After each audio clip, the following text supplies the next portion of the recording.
Hello, everyone. We're live, okay. Thank you all for coming. I'm Dr. Erica Townsend-Bell. I am current director of the Center for Africana Studies.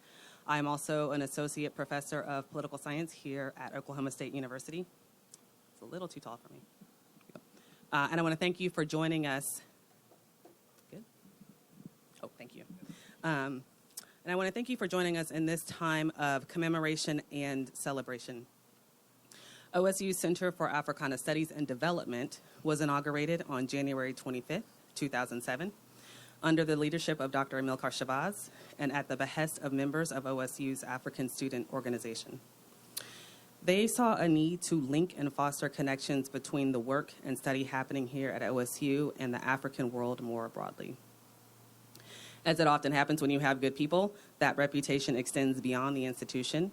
And Dr. Shabazz very soon caught the eye of the Department of Afro-American Studies at UMass Amherst, where he moved shortly after.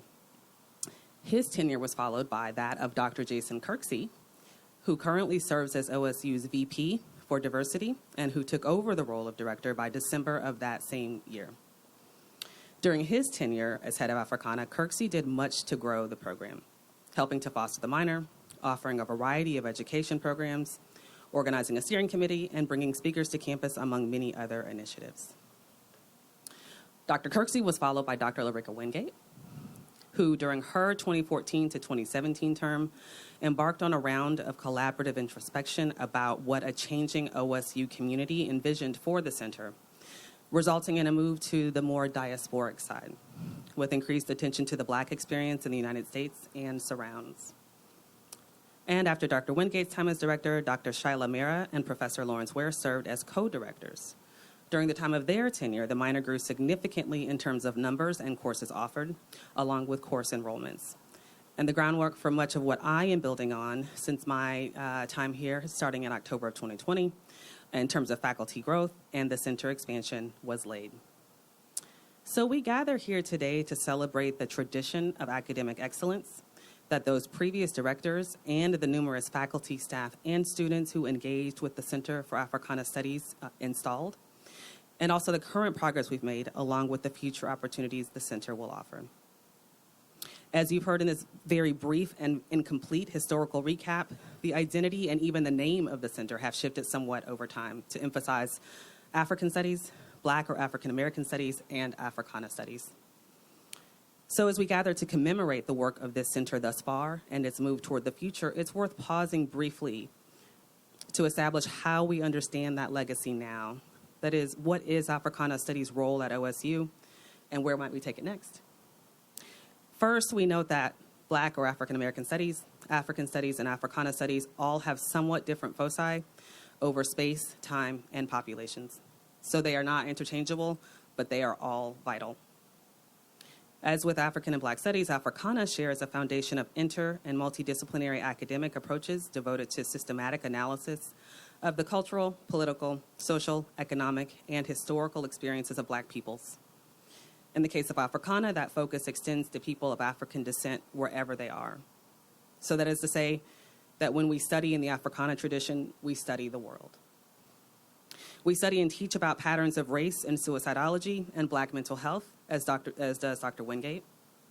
We study and teach about 20th century African American women's history, domestic and international organizing, as does Dr. Wells. We write and teach about contemporary African American pop culture, race and politics, as does Professor Ware. We write and teach about Black American history and literature and Oklahoma's Black history, as does Professor Lansana. We study and teach about Black diasporic literature and culture, as does Dr. Belton. We study and teach about the lived experiences and survivance strategies of Afro-Indigenous, African-American, Indigenous, and U.S. women of colors, as does Dr. McNeil. And we study and teach about the demands made against states for inclusion, belonging, and the creation of alternative, more fundamentally egalitarian worlds, organized by Black, diverse, and equity-minded activists through North and South America, as do I. We, along with many other faculty who came before, have been doing this work for years, and now we are pleased to have a permanent home base from which to continue and expand it. I pause here to offer a special thank you to Dinglin Kreutz, who I think is not here quite yet, who secured a set of resources to help us establish the next rung in the foundation in the form of a new physical gathering space, along with the funds to staff it and help to grow it. These resources have directly or indirectly contributed to allowing us to move ahead on our next phase, though I would be remiss if I gave the impression that more resources are unneeded or unwelcome. You are very welcome to contribute and support in all the ways that you like at any time. A few highlights of work done and goals still in progress include expanding the center to cover 2 campuses. We currently exist as the Center for Africana Studies on the Stillwater and the Tulsa campuses. Expanding and growing the minor with a plan to add new certificate programs for graduate students and for working professionals who want to engage with our content in ways that help them to grow and expand in their chosen graduate and career paths, thus taking this knowledge out into the state and beyond. A major research and community engagement initiative currently in the development stages, which will take the form of a multi-day, multi-site symposium on Senate Bill 1, the first law passed in the state of Oklahoma, which installed Jim Crow segregation in the state and whose legacy lives on and manifests in a large variety of ways. Laying the early groundwork for study abroad opportunities, which are a vital part of Africana's educational mission of centering ourselves in the world in ourselves. And using these and our many other initiatives, big and small, in the realms of programming, teaching, research, and community engagement to help us in our most constant goal of serving as a go-to educational resource for the OSU community, the state of Oklahoma, and the world beyond. With that, I would like to introduce now Dr. Amilcar Shabazz, who comes back full circle as the inaugurator of the first year of the center. Amilcar Shabazz is a professor in the W.E.B. Du Bois Department of Afro-American Studies at the University of Massachusetts Amherst, and joined the department in 2007 to serve as its 7th chair. In 2013, he accepted a 3-year appointment as faculty advisor to the Chancellor for Diversity and Excellence. He teaches in the area of historical studies with an emphasis on the political economy of social and cultural movements, education, and public policy. His books include Advancing Democracy, African Americans and the Struggle for Access and Equity in Higher Education in Texas, which was winner of the T.R. Fehrenbach Book Award, Woman and Others, Perspectives on Race, Gender, and Empire, and the 40 Acres documents. He has been a Fulbright Senior Specialist and has done work in Brazil, Ghana, Japan, Cuba, and other countries. Presently, he is completing an historical biography of lawyer, activist, publisher Carter Wesley, a co-authored book entitled In Defiance with Tom Weiner, and Juneteenth, The History of a Day, with his wife, Demetria Rogo Shabazz. And without further ado, Dr. Shabazz. Thank you, thank you, thank you. I am really happy to be here, and I'm happy because of how nice and warm it is. I left all kind of snow on the ground, thank you. And so the fact that we can be outdoors like this, have our masks down, and just really connect is really very special for me. Also, the coming back, as Erica said, for this kind of full circle is also very special. So I've been given an opportunity to talk, to kind of do the Gettysburg Address type address, hit it quick, few words, get out of the way, and so we can go inside and see the great expanded site, and I'm going to try to keep to that. Been asked to really kind of talk about what Africana Studies is in terms of as a visionary project, as it animated us some years ago when we were laying the foundation for the center, as I hope it can animate all of you all in keeping this work going forward here, as it animates me in keeping the work going around the country. I am, and so in doing that, let me kind of talk about some different phases to this, to answer this question of Africana Studies, because it has meant different things over time, and it means different things that we should focus in on. I want to locate it in the beginning of the 20th century, and I want to locate it with a scholar named W.E.B. Du Bois. Dr. Du Bois, the first person of African descent to earn the doctorate of philosophy at our oldest university in the United States, Harvard University, conceived a project at the dawn of the 20th century that he called Encyclopedia Africana. And that's where the concept and the term Africana really has certain roots in the academic arena. It was meant to encompass the entirety of the African world in the experience of Africans throughout the world, not just the continent, not just in the United States or in some diaspora in other parts of the world, but to encompass the presence of the African in the entire world.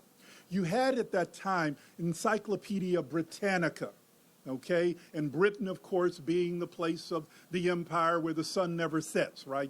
Anywhere you go, there's British Empire is there. Well, so that's Britannica. So he took the concept and created the term Africana to express that same kind of global African presence where the sun never sets, to kind of deal with this project. Of course, there was a lot of funding, there was a lot of work. The president of Harvard at the time backed the project, was on his advisory board. He had assembled scholars around the world to begin writing. They were developing the concepts that would fill this Encyclopedia Africana, and funding kind of dried up. The project didn't manifest. He was given a second shot at it in the 1960s when the first black president of an independent country on the continent of Africa, south of the Sahara, Kwame Nkrumah, invited him to leave the United States, which was treating him pretty badly in the 1950s and 1960s, early 1960s, as a result of his beginning to openly embrace socialism and communism as ideas in the world. And so for that, they were taking his passports. They tried him as an enemy of the United States, a foreign agent. It was all kind of bad times for him at that time. So Kwame Nkrumah says, look, get out of there, come over here. I'll, give you all the resources of our newly independent country to help you finish this great project of the Encyclopedia Africana. And he was working on it, of course, in his 90s, and he did not get to complete it by the time he passed away in 1963. And it actually falls on Kwame Appiah and Wole Soyinka and Henry Louis Gates, who actually did create the first Encyclopedia Africana. They did it as a CD-ROM that came out back when CD-ROMs were a thing, somewhere in the 80s, and you could put it in your computer, and it had all these different little essays, and it was wonderful. And as you can see, it's kind of gone by the wayside with Google and BlackPast and other things where you can go online and get all the kind of information itself. So the whole kind of encyclopedia ideas virtually vanished in this day and age. But the concept, Africana, has its roots going back to the dawn of the 20th century with Dr. Du Bois. And understand, in terms of where he was administratively supported, because you don't have these kinds of projects without support. He was at a black college. He was at Atlanta University. That's where he was a faculty.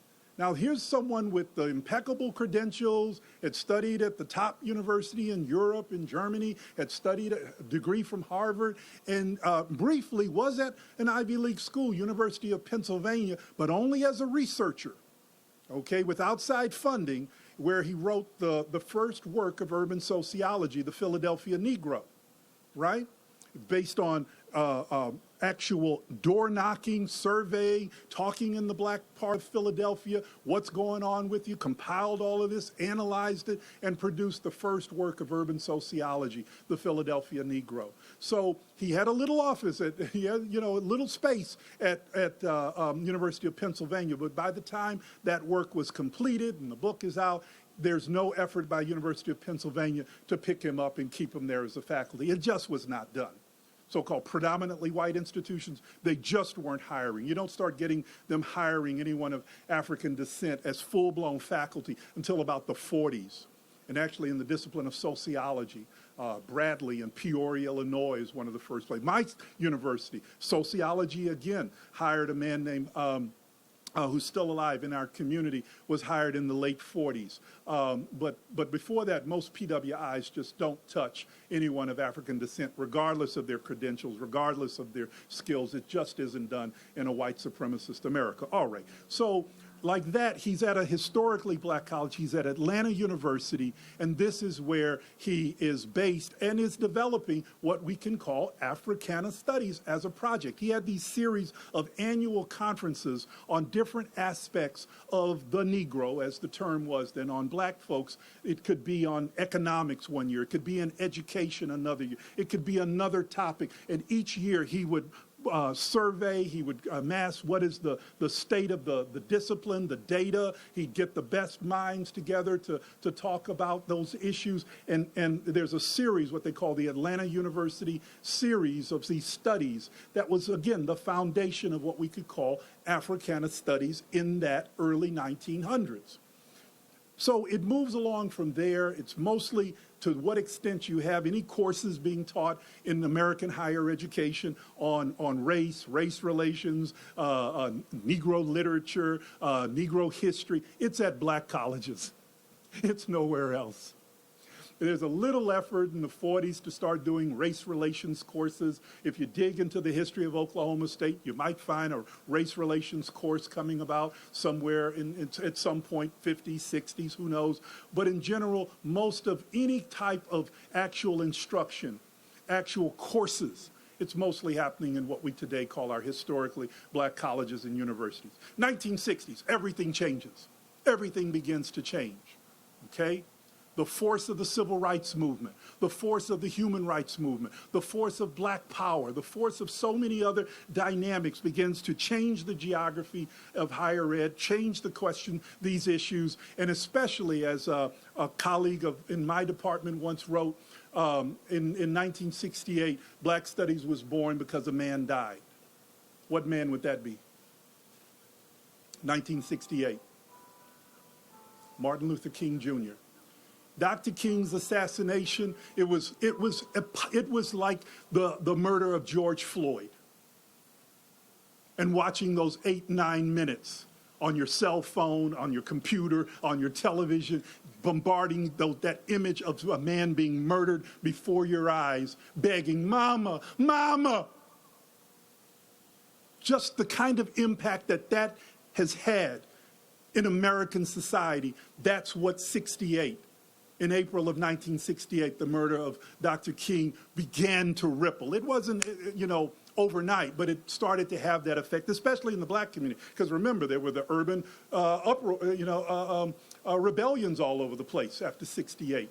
In my little town of Beaumont, Texas, they walked out of the high school. The students just walked out. That's as far as it got. Didn't get into any other violence than that. But again, the whole country was shifted.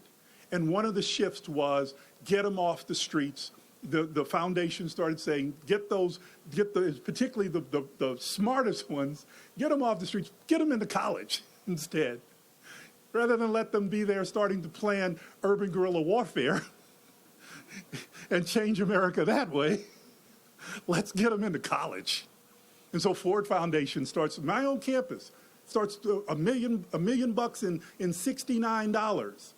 5 black faculty members said to Ford, give us money. And they got over $1 million to start a kind of program to help the young people coming to University of Massachusetts adjust to college life. Folks coming from New York City, folks coming from Newark, coming from these cities that have been blowing up in urban rebellions. They're taking the brightest minds out of the communities from that kind of work and bringing them to UMass.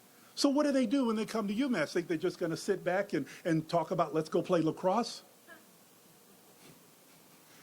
They brought that same impetus for urban guerrilla warfare, for changing America. They brought it to the college campus. And so the faculty, they said, okay, let's hit the books. You want to make real revolutionary change, meaningful change? Let's hit the books and study what we need to study. And then make the change in music, make the change in literature, make the revolution in sociology and in the community in life, in economics, in business. And that is exactly what began to happen. Not a violent kind of revolution, but the kinds of revolution of change that has brought us into where we are today. And so at that time in my campus, it was called Afro-American Studies. Many campuses was either Black Studies or Afro-American Studies. A lot of folks hadn't remembered the whole Du Bois period from the early 1900s up to 68. And so they just said, you know, because they heard James Brown, they said, well, let's call it Black Studies because we got to be proud. We got to say it loud and say it proud. So some places would call their departments Black Studies. Some would call it Afro-American Studies. When I got to the campus in 2007, after I left here, some grad students said, well, Dr. Shabazz, don't you think it's time for us to update that Afro-American? Let's change to, you know, Africana or something like that. And so I went and talked to the founders, the old heads, as it were. Then, nah, why? You know, it makes us different. Everybody else is changing. Let's stay with our original name. And we still say with our original name at this time. We're the Department of Afro-American Studies. And again, that was kind of like Africana in that Afro, in the same way you might say Sino studies or Euro studies, it's meant to encompass the wider regional geographical experience than just Black U.S., Black American studies. So we've kept it, but we really do see ourselves as part of the Africana Studies project. And indeed, I think around the country, a lot of departments are embracing the term Africana more than anything else. Some call themselves Pan-African Studies. Some call themselves African and African-American Studies. Some are still Black Studies. Many departments are still Black Studies. But despite the nomenclature, all of the variety of names, it really is the same Africana Studies project. St. Clair Drake, one of our great scholars, said that there were three sort of functions, and he identified that the work of Africana Studies is corrective, descriptive, and prescriptive. That corrective component is what we've been doing for the last 50 years. We've been trying to address a lot of the distortions, the lies, the omissions, the fabrications, and I mean all across the board, not just by the white supremacist or racist work in the scholarly arena, but then some of our own, you know, charlatans that will create fictions. I saw one the other day, they were saying, they had a picture going that Vic Saf was created by a Black man. And they had the actual guy's name, and it was like Lundgren, something or another. And they said, but there was a Black man. And then a friend of mine busted and showed the real picture of the white man that invented Vic Saf and said, you know, stop these memes, stop these lies. So, you know, you get some folks can be a little rambunctious. They can turn just about everything into a Black invention if you don't watch them. So we have to, so the corrective component is not just against, you know, the racist, some of the old-time racists, but it's also some of the newer racists, if you will, that want to claim everything. So there's a corrective aspect. It's also descriptive, to really be able to describe where we are. What are our conditions? This is where the social sciences come in really heavily as well. And then prescriptive, looking at policy solutions. Right now, nationally, an area that I'm very involved in is the question of reparations, reparative justice, you know, and beyond just the apologies to actually looking at the work of, for example, William Darity, Sandy Darity at Duke University, that has raised the question of reparations as a way of closing the wealth gap. So there's you know, the prescriptive aspect is also continues as a part of our work. So in all of this, we attempt to create a systematic body of knowledge and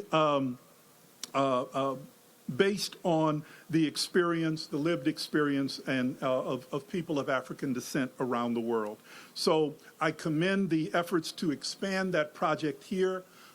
This is in my wildest dreams what I would have hoped to see, the creation of a core faculty, because if you don't have people who are able to dedicate their intellectual, their artistic, their time to the project, you don't have a project.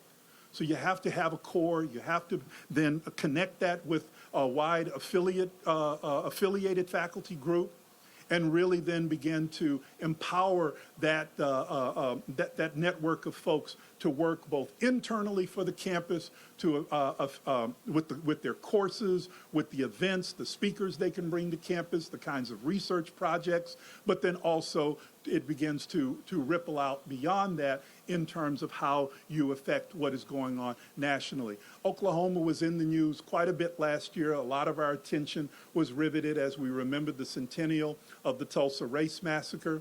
It was my own senator, Elizabeth Warren, that introduced legislation in the Senate to have that branch of government acknowledge what had happened. The bill, if you ever read it, was brilliantly written. Of course, she got into a lot of hot water. Why is a Massachusetts senator doing something like that? But if she had roots here and she cared. And she came down and toured and was there with my friend and former student, Robert Turner, who was formerly the pastor of Vernon AME's church. So, you know, we're all connected in this. I'm in Massachusetts, but I'm still here with you. You're here. You're with me wherever we go. And so I'm so proud to be a part of this, to here for this grand expansion. Thank you.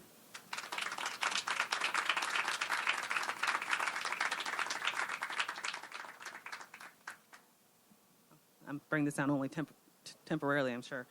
Thank you so much for that. Next, I have the pleasure of introducing Professor Quraish Ali Lansana. Quraish Ali Lansana is author, excuse me, I have my sunglasses on, is author of 20 books in poetry, nonfiction, and children's literature. Lansana is currently a Tulsa Artist Fellow and serves as director of the Center for Truth, Racial Healing, and Transformation at Oklahoma State University, Tulsa, where he is also a lecturer in Africana Studies and English. Lansana is creator and executive producer of KOSU NPR's Focus Black Oklahoma monthly radio program. A former faculty member of both the writing program of the School of the Art Institute of Chicago and the drama division of the Juilliard School, Lansana served as director of the Gwendolyn Brooks Center for Black Literature and Creative Writing at Chicago State University from 2002 to 2012, and was associate professor of English and creative writing there until 2014. His most recent books include Opal's Greenwood Oasis, The Skin of Dreams, New and Collected Poems, 1995 to 2018, The Whiskey of Our Discontent, Gwendolyn Brooks as Conscience and Change Agent, and The Breakbeat Poets, New American Poetry in the Age of Hip Hop. Lansana's work appears in Best American Poetry 2019. He is a founding member of Tri-City Collective and serves on the board of directors of the Philbrook Museum of Art, as well as a curatorial scholar for the Thomas Gilcrease Institute of American History and Art. As you can hear, Q, as he prefers to be called, wears many hats. Many of us call ourselves busy, too much so, and we absolutely are, and then there's Q. With a schedule of commitments that would make many pale. And so I'm all the more excited to share that Q has coined an original poem for this celebratory occasion, which he will share now.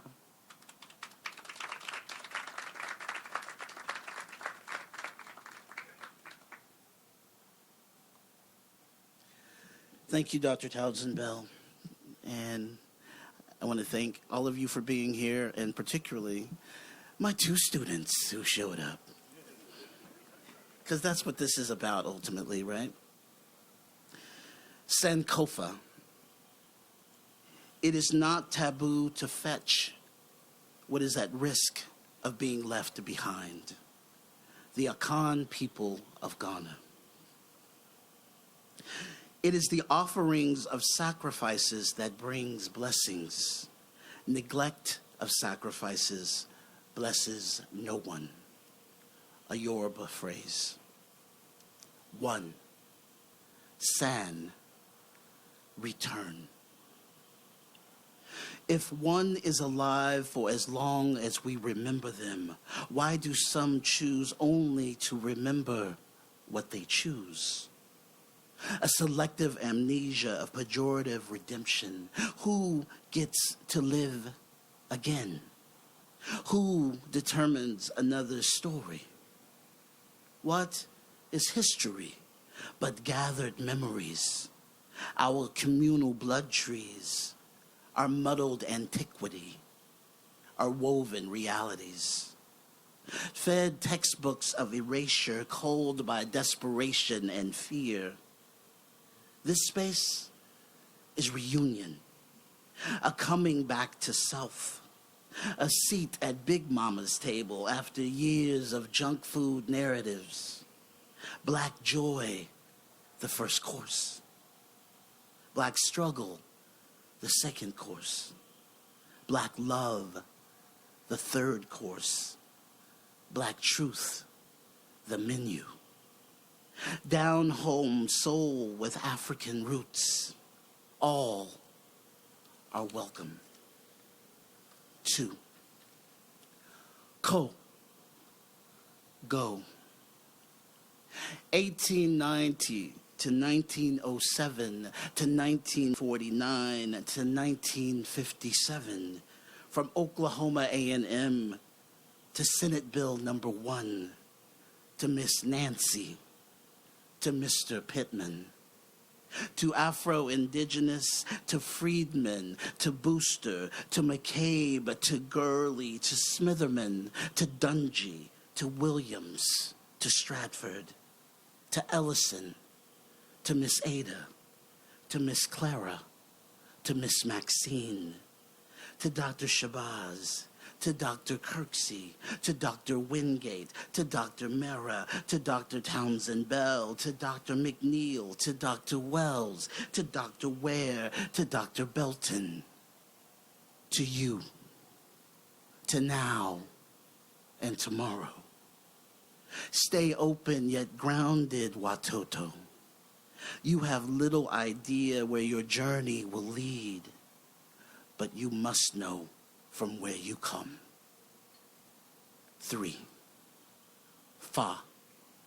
Look, seek, and take. This sanctuary sacred as we are here again and again and again.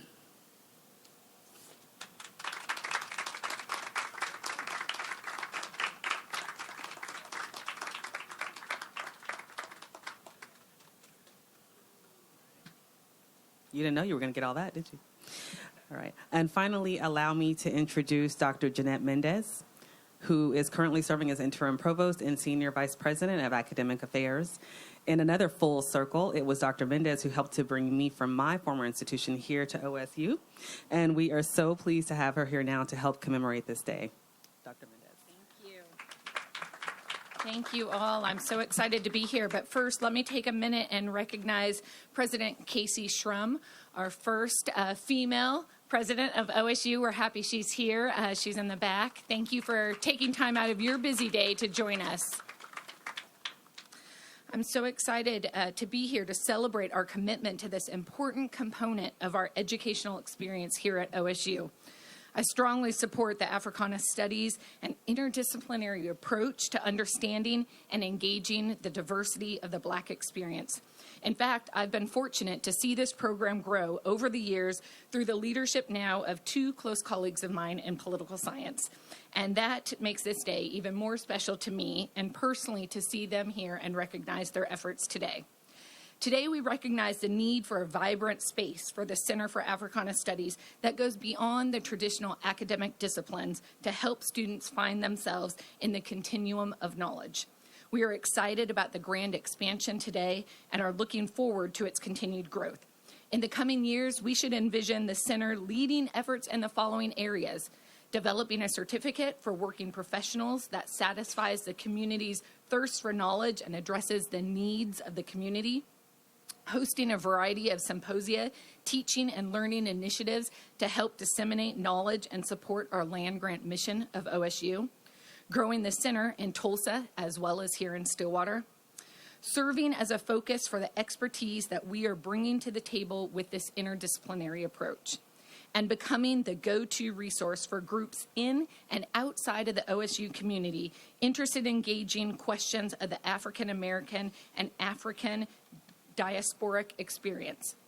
One of the hallmarks of a center like this is that it lets people know that there is a space, both physically and educationally, of inclusivity and belonging, not just in offering, but in fostering growth. The center helps scholars feel like they belong and that their contributions are valued. We know that scholars visit our web pages and they visit our campus trying to figure out where they fit, and centers like this are part of that equation. Our center and this new space highlights the diversity of the human experience in a meaningful and educational way. I'd like to thank Dr. Townsend-Bell and all of the leaders that preceded her, including Vice President of Institutional Diversity, Jason Kirksey, for getting us here. These leaders began the early work of providing an intellectual space for scholarship to creating a physical place here at OSU to elevate that scholarship. We value the constant growth and expansion that each new director brings, and we're excited about Dr. Townsend-Bell's leadership for the next great expansion of the center. Thank you all, and go Pokes.